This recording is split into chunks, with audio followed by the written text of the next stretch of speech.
Last time we spoke about the Japanese counteroffensive against the Marine beachhead on Bougainville. Things were looking bad for the Japanese before they got even worse. The Japanese had underestimated the amount of Marines on Bougainville, and they sent Major Mutsuhiro with his special units to try and hit the Marine left flank, later to join up with the Iwasa detachment. Mutsuhiro's men were in for a hell of a surprise when they attacked a larger force than they expected. They took heavy losses before pulling back into the interior of the island to search for Iwase. Meanwhile, Iwase also bit off more than he could chew with a counteroffensive targeting the Piva Trail. In the end, the Marines not only repelled the attacks, but they also greatly expanded their perimeter. We also spoke about the Battle of Chengdu, seeing the forces of Yokoyama crush multiple Chinese armies and unleash chemical and biological warfare in the area. This episode is the Battle of Sattelberg.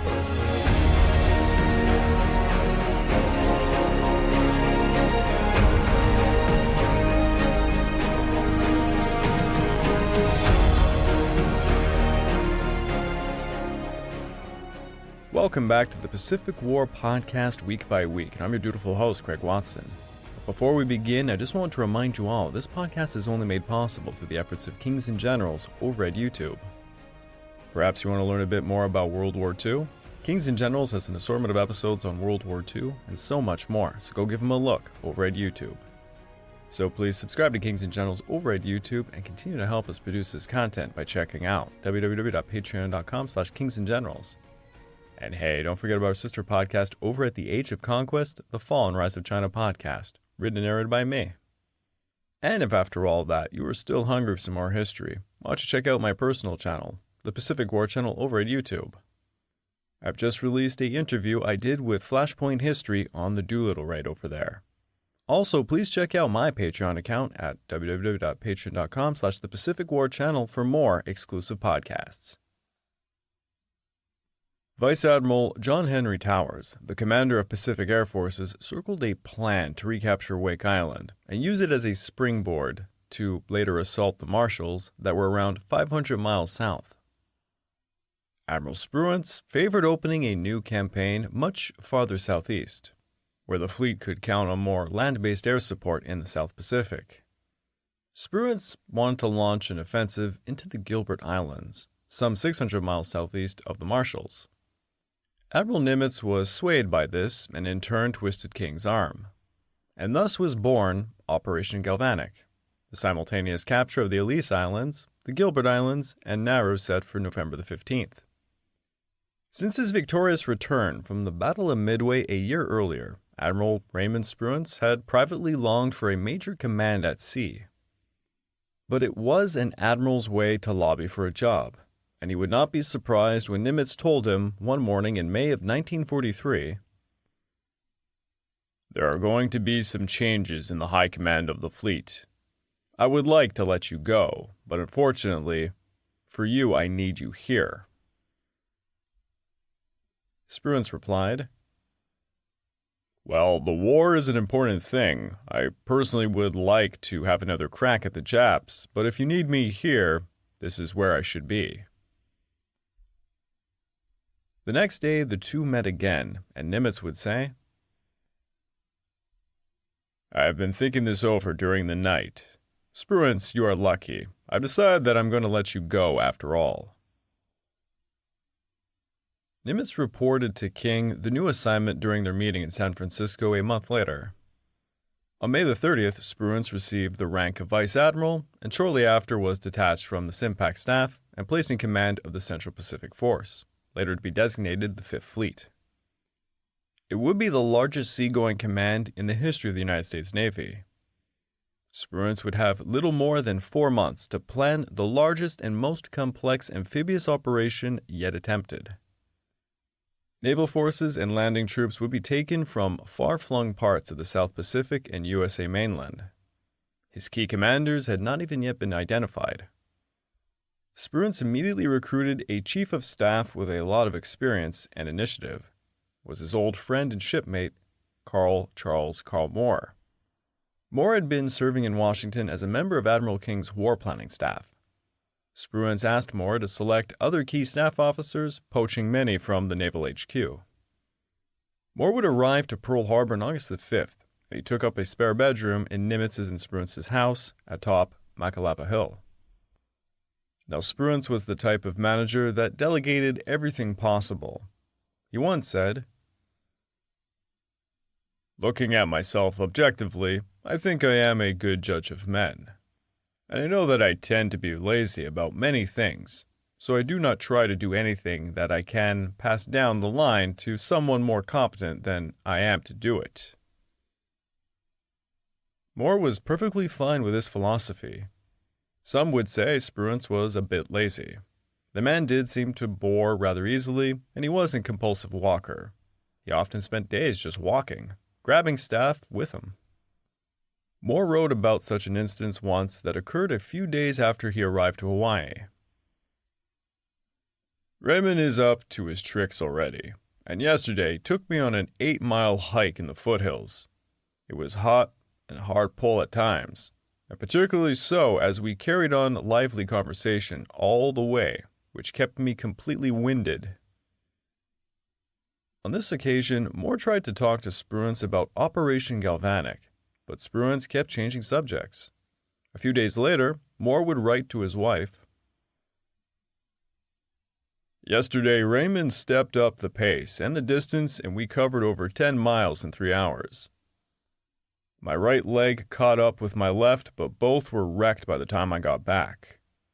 If he can get me burned to a crisp or crippled from walking, he will be completely happy." Spruance wanted Kelly Turner to command his amphibious fleet. Turner at that point held a year of hard experience in the South Pacific. He was the Navy's preeminent amphibious specialist. Spruance knew the man well, both at sea and at the Naval War College.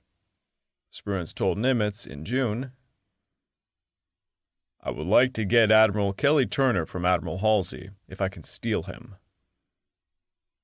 However, with the Northern Solomons campaign in high gear, Halsey was not too keen to release Turner. Nimitz sent a personal note to Halsey explaining that he had been ordered to wage a new offensive in the Central Pacific. "This means I must have Turner report to me as soon as possible." Unfortunately for Halsey, Turner also took some of their very best staff officers with him. Major General Holland Smith would command the invasion troops, designated the 5th Amphibious Corps, or VAC. Smith was one of the pioneers of amphibious warfare. He had persuaded the Navy to adopt Andrew Higgins' shallow draft boats as landing craft, and successfully trained several divisions in amphibious operations over at Camps Elliott and Pendleton in California. He fought hard to get combat command in the Pacific and was backed up by Secretary Knox and Admiral King. Nimitz did not know the man well, but Spruance had worked with him in the 1930s when they were both stationed in the Caribbean. Turner and Smith would make quite a combustible pair. Both men were very aggressive, ambitious, and quite overbearing. They were both used to running things without competition. Both were prone to fits of rage, and this earned them the nicknames Terrible Turner and Howling Mad Smith. At Guadalcanal, Turner once offended General Vandegrift by infringing upon his command. This led Spruance to wonder whether we could get the operation planned out before there was an explosion between them. Smith had met Kelly Turner once in Washington, and he found the admiral to be precise and courteous, describing him as an exacting schoolmaster, affable in the academic manner. He could be plain ornery. He wasn't called Terrible Turner without reason. For Operation Galvanic, Turner expected to be above Smith in the chain of command. This was consistent with how Operation Watchtower went about. But Smith wanted direct command of all amphibious troops throughout the operation, prior, during, and after the landings, and he wanted to directly report to Spruance. Spruance wanted nothing to do with such arguments, and because of his laissez-faire style, this meant Moore would be acting as referee between Turner and Smith. Here is what Moore had to say of the situation. Holland Smith particularly complained about Kelly Turner. He was a whining, complaining type. He loved to complain. He loved to talk and loved to complain, and he would come and sit on my desk and growl about Turner. All I want to do is kill some Japs. Just give me a rifle. I don't want to be a commanding general. Just give me a rifle. I'll go out there and shoot some Japs. I'm not worried about anything else around here. See that kind of line? I was trying to soothe him down, and Turner would come and complain about the blankety-blank Smith. Couldn't get any cooperation out of him, and so forth. Through these refereed battles, a compromise was met. Turner would be in command of the landing forces until the shore commander went ashore and assumed command of the troops. When Turner was informed, all the troops ashore would fall under the command of the 5th Amphibious Corps and thus report to Smith. This model was accepted by both men and would remain in force throughout the Pacific War. So at this point, it's important to note the U.S. Navy had still not fully recovered from the surprise attack on Pearl Harbor, and was still in the process of building the largest fleet the world had ever seen. You have probably heard this phrase many times. World War II would be won through British brains, American brawn, and Russian blood. As said to us at the Tera Conference of December 1943 by Joseph Stalin, that brawn was simply incredible.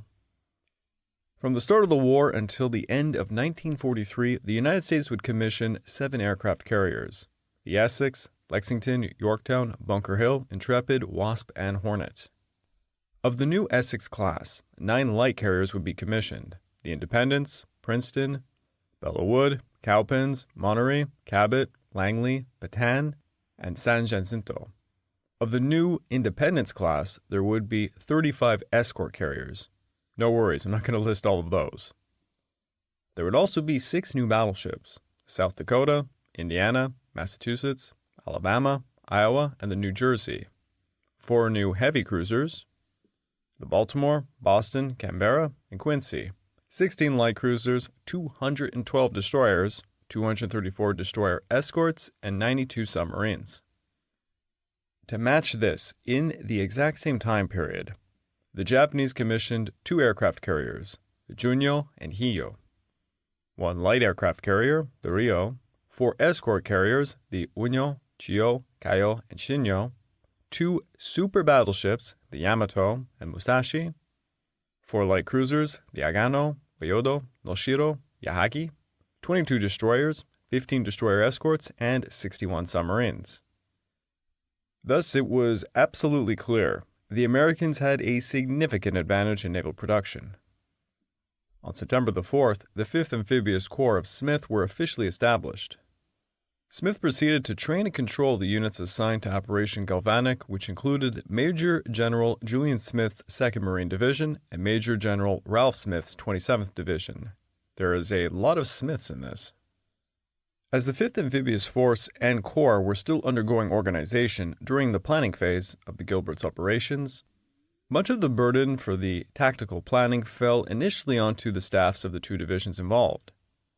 Julian Smith was informed in August his job was to capture the Tarawa and Apamaba atolls. Ralph Smith was told he was to invade Nauru, but Holland Smith believed Nauru offered too many problems. Nauru was 390 miles west of the Gilberts and would place strain on available shipping. Simultaneous landings in the 2 places would further widen the dispersal of the supporting fleet element, a dangerous division of forces in view of the presumed possibility of a Japanese naval counterattack. Finally, the terrain on Nauru would make an amphibious assault and the land fighting extremely costly to be warranted by the strategic advantages to be gained. Now, Mackinac Atoll was considered no less suitable than Nauru as an air base for operations against the Marshalls, and was thought to be considerably less well defended. Mackinac was also only about 105 miles north of Tarawa, making it possible to concentrate the supporting fleet in one area, and thus avoid the danger of excessive dispersion. So in early October, Spruance and Nimitz made the decision to invade Mackinac Atoll instead. Unfortunately, the Americans did not have great intelligence on the Gilberts. so they had to do some photographic coverage of Tarawa and the Makin atolls between July and October of 1943. The USS Nautilus contributed a lot to the intelligence effort by obtaining hydrographic information, and each conditions for both atolls such as their surfs, reefs, beaches, lagoon entrance, current data, tidal data, and so forth. It's that unsexy logistical stuff no one talks about. If you want to invade a beach, you have to know about said beach. During September and October, a total of 16 former residents and travelers of the islands were attached to Turner's staff to help out. Many of these were Australian, New Zealanders, Fijian Naval Reserve officers, officials of the Western Pacific High Commission, Australian Army Reserve officers, and enlisted men and a few civilians. Another source of information was given by Lieutenant Colonel James Roosevelt, who had taken part in the raid upon Makin. For the landings on Makin, Turner's Task Force 54 and 53 would be assigned the job. He would have at his disposal 4 destroyer transports, 1 cargo ship, 1 LSD, and 9 LSTs to transport the reinforced 165th Regiment of Colonel Gardner Conroy. He would be supported by the 7th Army Defense Battalion, detachments of the 105th Infantry Regiment, 27th Division, units of the 193rd Tank Battalion, 152nd Engineer Battalion, the Coastal Artillery and Anti-Aircraft Batteries of the 98th and 93rd Coastal Artillery Battalions, a platoon from the 5th Amphibious Corps Reconnaissance Company, sundry medical, signal, ordnance, quartermaster, and bomb disposal detachments. Their screening force would be 4 older battleships, 4 heavy cruisers, 13 destroyers, and 3 escort carriers. The Tarawa force would be given 1 destroyer transport, 1 attack transport, 12 destroyer transports, 3 AKAs, 1 LSD, and 12 LSTs under Rear Admiral Harry Hill, screened by 3 battleships, 3 heavy cruisers, 3 light cruisers, 21 destroyers, and 5 escort carriers. Turner would also make a legendary decision here. He appointed Colonel Erickson, the veteran of the Aleutian Islands campaign, to be the commander of the support aircraft, thus establishing a centralized system of ground control for support aircraft in amphibious operations. Erickson became famous for his innovative tactics, such as using radar-equipped B-17s to guide P-38s to attack Kawanishi flying boats during the Aleutian Islands campaign. He also pioneered low-level bombing raids through the brutal Aleutian weather. Aerial support, both at the tactical and strategic level, would be provided by Rear Admirals Charles Pownall's Carrier Task Force 50, formed around 6 large and 5 small carriers, and by Rear Admiral John Hoover's shore-based aircraft, consisting of task groups 57.2, 3, and 4.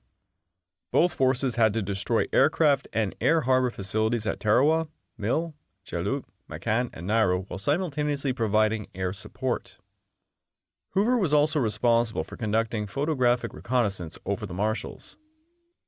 After the airstrikes and the naval bombardment obliterated the Japanese defenses and installations, Turner planned to assault the beaches with the troops ferried using amphibian tractors, followed up by LCVPS and medium tanks in LCMs.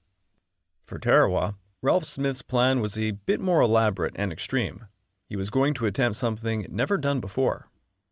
The amphibious assault of Tarawa had unique problems. There was no immediate means of achieving depth of deployment. The landing forces would initially be pinned down on a long, narrow beach.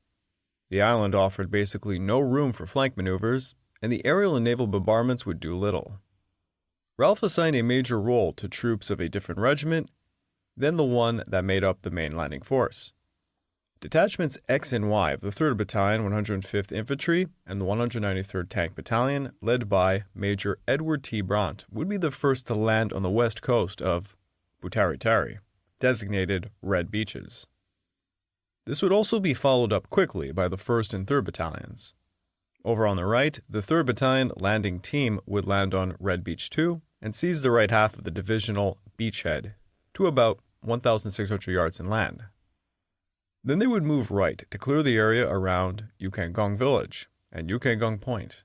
Over on the left, the 1st Battalion landing team would land on Red Beach 1 to seize the divisional beachhead in its zone of action and move left to capture the area from the north end of Red Beach to Flink Point. Meanwhile, the reinforced 2nd Platoon of Company G, 165th Regiment, and 19 Marines of the 4th Platoon of the 5th Amphibious Corps Reconnaissance Company were going to land on Kotabu Island, lying just north of Flink Point. This would secure the seaward approaches into the lagoon. After 2 hours, while the troops consolidated their beachhead, the Z Detachment of the 105th Regiment led by Captain William Ferns would land on Yellow Beach 2 on the north side of the island between Onchong's and King's Wharfs. The detachment would split into 2 groups, one heading east to clear King's Wharf, the other west to clear Onchong's Wharf. After this, a wave of the 165th Battalion would advance west. Now, comparing the two, Julian's plan was a lot more simplistic. It called for the landing at Betio of 3 battalions, the 2nd Battalion, 8th Marines, and the 2nd and 3rd Battalions of the 2nd Marines. Colonel David Shoup and Colonel Elmer Hall would lead the 3 battalions. The 1st Battalion, 2nd Marines, would be held in reserve. The Corps Reserve for Tarawa, Makin, or Apamama would be Colonel Maurice Holmes' 6 Marines. Once the beachhead was secured, troops would advance across the island to the south, seizing the airfield and mopping up enemy positions along the major beaches. To further prepare for Operation Galvanic, Admiral Pownall led 3 carriers, the Lexington, Princeton, and Belleau Wood, to strike the Gilberts on September the 18th. Supported by 38 liberators flying out of Canton, Funafuti, and Guadalcanal, Pownall made 6 separate and unopposed airstrikes against Tarawa. A ton of fuel and ammunition was destroyed, several buildings were wrecked, and a small freighter was sunk. Attacks on Makin saw 3 flying boats lit on fire, with some damage done to shore installations. What was more important than these strikes was the photographic coverage that accompanied them. Zero fighter interception was not found at either, though 2 Japanese medium bombers were shot down northwest of Makin. According to the diary of a Japanese laborer, 28 laborers were killed during a strike on Makin, most likely from a direct bomb hit to a shelter. On Beidou, they hit a runway, though it would be quickly repaired.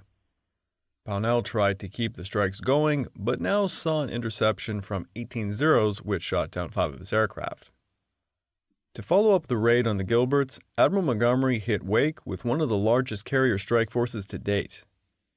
The Essex, Lexington, Yorktown, Cowpens, Independence, and Belleau Wood, with support from land-based aircraft, hit Wake on October the 5th and 6th. Over 67 Japanese planes were reported to be destroyed in the air and on the ground. Shore installations were also battered heavily. Then, beginning on November the 13th, land-based bombers of Admiral Hoover made nightly raids against Tarawa, Makin, and Nauru, and some of the Central Marshall Islands as well. Meanwhile, between November the 13th to the 17th, Major General Willis Hale's 7th Air Force's heavy bombers flew 141 bombing sorties against the Gilberts and Marshall Islands. They dropped over 173 tons of bombs, destroying at least 5 Japanese aircraft and inflicting heavy damage to their facilities and installations. Against the Americans, the Japanese forces in the area initially were that of Rear Admiral Abe Koso's 6th Base Force operating on Kwajalein. Koso commanded the 61st Guard Unit on Kwajalein, the 62nd Guard Unit on Chalut, the 63rd Unit on Tarawa, 64th Unit on Woche, 65th Unit on Wake, 43rd Unit on Nauru, and a detachment of the 63rd Guard Unit at the Ocean Island, with another detachment of the 51st Guard Unit on Makin. For the Marshalls, he had the 22nd Air Flotilla, consisting of 46 Zeros, 40 Kates, 3 Vals, 5 flying boats, and 11 reconnaissance aircraft. The raid on Makin back in 1942 alerted the Japanese to its significance, as they sent the 6th Yokosuka SNLF to help occupy the Gilberts. During the spring of 1943, the IJN created the 3rd Special Base Force of Rear Admiral Shibazaki Keiji, who would defend Tarawa, Makin, Apamama, Nauru, and the Ocean Island. The Sasebo 7th SNLF would be sent to Tarawa, the 2nd Yokosuka SNLF to Nauru. The Japanese went to work on Makin and Tarawa, constructing concrete and log emplacements for guns of all sizes. They used coconut tree logs to build tank barricades, tank pits, laid underwatch obstacles, and dugouts for riflemen and machine gunners. On Makin, the airbase was expanded, and by July of 1943, it was able to take land-based bombers. The Marshalls, Marianas, and Carolines, alongside other islands, would be reinforced in preparation for the expected American offensives. 4 new South Sea detachments were formed, and 2 mobile amphibious brigades that would be used for counter-landings. The Japanese were outmanned and outgunned, but they would make the Americans pay in blood for every inch of land, island by island. However, it is now time for us to travel back to Green Hell as the Allies were preparing to hit Sattelberg. By November the 9th, the Australians knew the Japanese had 2 outposts west of Javivanang at Green and the Coconut Ridges, with another strong patrol base at Steeple Tree Hill. Whiting decided to deploy the 224th Battalion on the right to guard the enemy along the Palanco Road. The 248th would take up the center, advancing along the Sattelberg Road, supported by the 1st Tank Battalion, and the 223rd would take the left, advancing along Sisi. Major General Frank Berryman would be appointed the new commander of the 2nd Corps, as General Morrishead was appointed commander of the New Guinea Force. The date for the new offensive was set for November the 17th. A preliminary advance was made by a company along the Sattelberg Road to seize the enemy-held Green Ridge, under the support of heavy machine gun and artillery fire. At 8:20 a.m., 2 batteries and the company of the 2 and 2nd Machine Gun Battalion fired upon Green Ridge. Captain Isaacson's company of the 248th then moved up, but they were unable to properly follow up the bombardment. The men advanced at a slow rate up the ridge because of thick bamboo. Both the nearby near and far features were strongly defended and would only be captured by 10 and 12:40 p.m. respectively.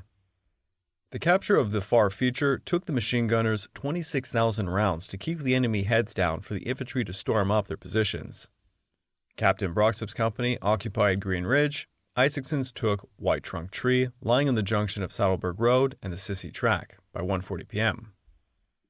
5 men were killed in the process. 18 Japanese died on Green Ridge.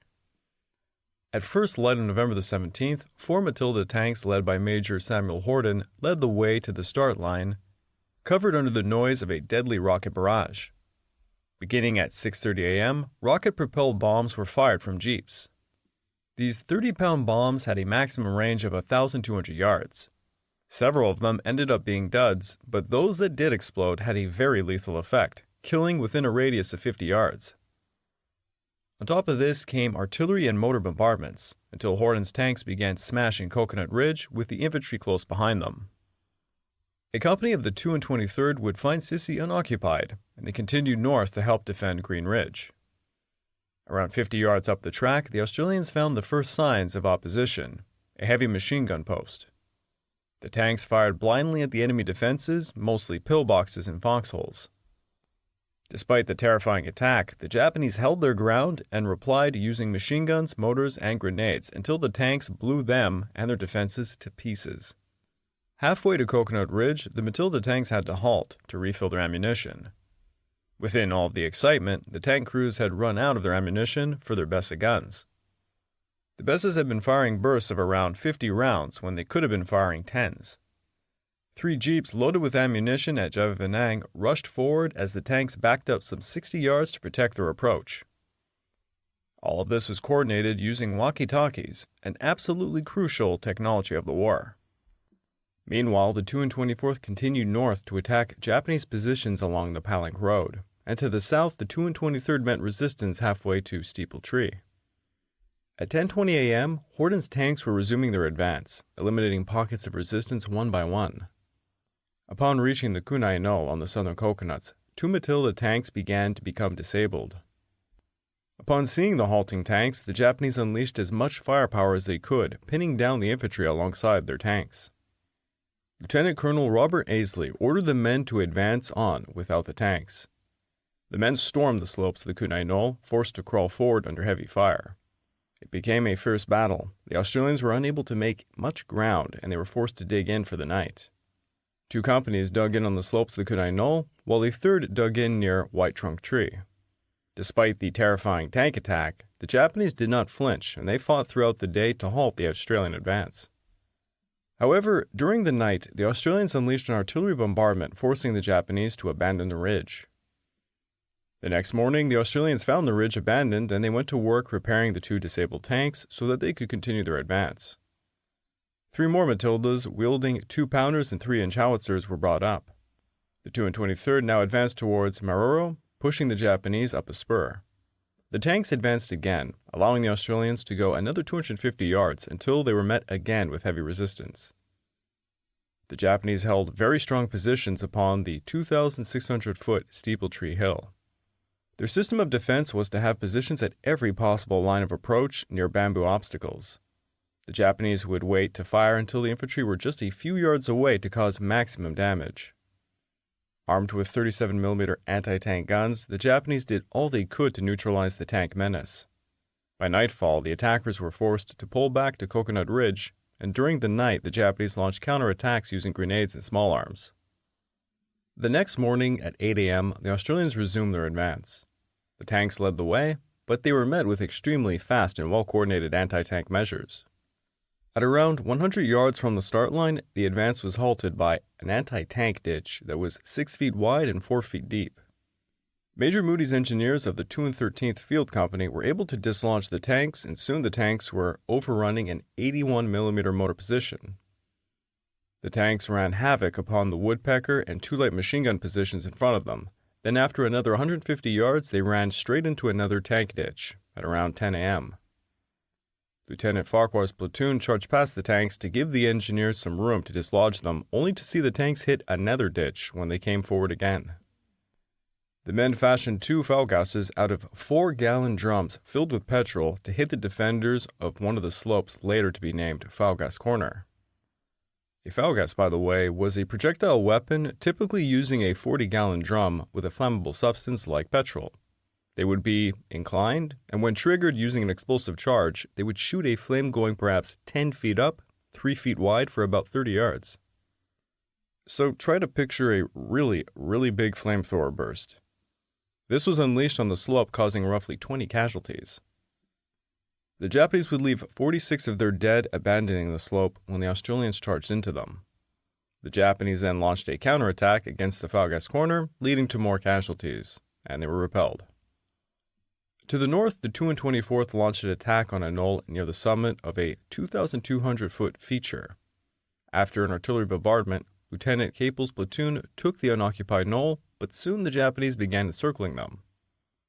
They fought until 2:30 p.m. when the Australians finally established a secure position on the knoll. Meanwhile, General Katagiri was preparing to send the 79th Regiment to attack the mouth of the Song River. Katagiri was facing a dire supply situation. Although 2 to 3 barges came up daily to bring supplies to Kanimi and Lakona, once the supplies landed, they had to be carried overland, and that was really the crux of the problem. The main roads, Kanimi to Ago and Lakona to Wario, to Sattelberg, and secondary roads leading to Zagaheme and Marikyo, were all very steep and mountainous. It would take about 5 days to traverse them. This led the supply line to the front lines to be inconsistent. From the diary entry of an unknown Japanese infantryman at Sattelberg on October the 15th, it read this: I eat potatoes and I live in a hole. I cannot speak in a loud voice. I live the life of a mud rat or a similar creature. At the same time, the 215th Battalion had sent a diversionary force led by Major Newcomb with orders to, quote, in conjunction with the opening of the attack towards Sattelberg, you are to command a diversionary force, broaden the apparent front of the attack on Sattelberg by simulating a new threat towards Wario. The 215th set out on November the 17th, and they reached Garabao the next day. They began bombarding it to cause a distraction. This was done to support Whitehead's offensive, while to the east, Brigadier Porter was going to cut the enemy's main supply line by attacking along the coast. Porter sent the 232nd Battalion to take some high ground at Pabu. On November the 19th, the 232nd were able to seize Pabu, avoiding any enemy, finding the hill unoccupied. The next morning, the 232nd began patrolling, and then they found a large number of Japanese 500 yards to their west. That said enemy then found them. Katagiri feared a possible attack against Bunga, so he decided to launch a secondary counteroffensive on November the 21st. Meanwhile, the 2 and 48th resumed their advance. this time without Horden's tanks, who could not traverse past 250 yards because of bamboo obstacles. By 9:30 a.m., the tanks were able to bypass the obstacles and they caught up with the infantry. At 10 a.m., Whitehead gave the order, "Go ahead, as fast as possible." And 50 minutes later, the skirmishing began upon the first enemy positions. The Australians pushed on slowly in a sluggish battle, but they were able to capture Steeple Tree by the late afternoon. At the same time, the 223rd were trying to drive the enemy away from the southern approaches to Steeple Tree, gradually linking up with the 248th. To the north, the 224th once again found themselves halted. The Japanese had created a strong bamboo obstacle along the slopes that were difficult to traverse. In an attempt to force the issue, Wooten committed another troop of tanks to assist the 224th, but it would take a lot of time before the Matildas could climb the 2,200 feature. But the Japanese were caught between two enemy forces and they were forced to pull back to Sattelberg during the night. The next morning, the 248th resumed their advance, while the 223rd patrolled towards Maroro, meeting no opposition. The troops moved on ahead quickly. At 4:35 p.m., the enemy unleashed machine gun fire at point-blank range upon them. The 248th tossed mortars and their tank support, who crushed the enemy defenses, rapidly overwhelming them and then sending them scattering. On November the 22nd, Katagiri finally launched his counterattack using the bulk of the 79th Regiment against Porter's positions along the Song River. Katagiri also sent the Fuji detachment led by Lieutenant Colonel Fuji to attack Pabu. It just so happened Davies' company had left Pabu to search for the main Japanese supply road, and they came across Horace's Hoof in the afternoon. A company-sized force of the Fuji detachment began their attack, forcing Davies' company back towards Pabu. But that is going to be it for New Guinea today, as we need to travel back over to Bougainville for a bit. Generals Geiger and Turnage ordered a group of naval and marine engineers with construction personnel led by the Civil Engineer Corps officer, Commander William Painter, to construct some airfields in the interior of the island. They were escorted by units of the 21st Marines, and they used aerial photographs to find an area about 3 miles inland, roughly 1 mile beyond the defensive perimeter, where suitable sites were located for 2 airstrips to be constructed. Unable to expand the perimeter properly because of the swamps around them, Turnage directed the 21st Marines to establish a strong outpost at the junction of east-west on the Numa trails to cover the new airfield site. On November the 13th, the inexperienced 2nd Battalion 21st Marines of Lieutenant Colonel Eustace Smoke set out E Company in the lead. Unbeknownst to them, Colonel Heminoe had just realized the tactical value of said junction, and he sent a battalion to occupy Coconut Grove the previous day. The men had managed to establish a solid defensive perimeter. At 11:05, Company E ran right into an ambush. The Japanese unleashed machine gun and mortar fire with sniper support from the tree lines. E Company's commander sent a report back to Colonel Smoke, and this would be one of many panicked and incoherent reports he would receive from said company. This was the first combat experience for the 2nd Battalion 21st Marines. Smoke rushed forward and established his command post close to the action. He ordered F Company to relieve E Company, who had suffered tremendous casualties. F Company, however, advanced too far to the right and suffered a lot of casualties in the disorganized manner. Unable to get any artillery support, Smoke ordered his units to begin digging in for the night. The next morning, 5 light tanks of the 1st Battalion 21st Regiment came up to support him. While Smoke organized his forces, an airstrike also hit the Coconut Grove area at 9:05 a.m., consisting of around 20 Avengers carrying 100-pound bombs, using 1-second delay fuses. The Japanese fired upon the tanks, managing to disable 2 of them. And at this point, Smoke ordered the disorganized assault to a halt and began regrouping his men to attack again. This time they were able to break through the Japanese resistance, and by late afternoon, they established a perimeter around the Coconut Grove. The Marines found 40 dead Japanese, and it was a baptism under fire for the 2nd Battalion's 21st Marines, because it cost them 20 dead and 39 wounded.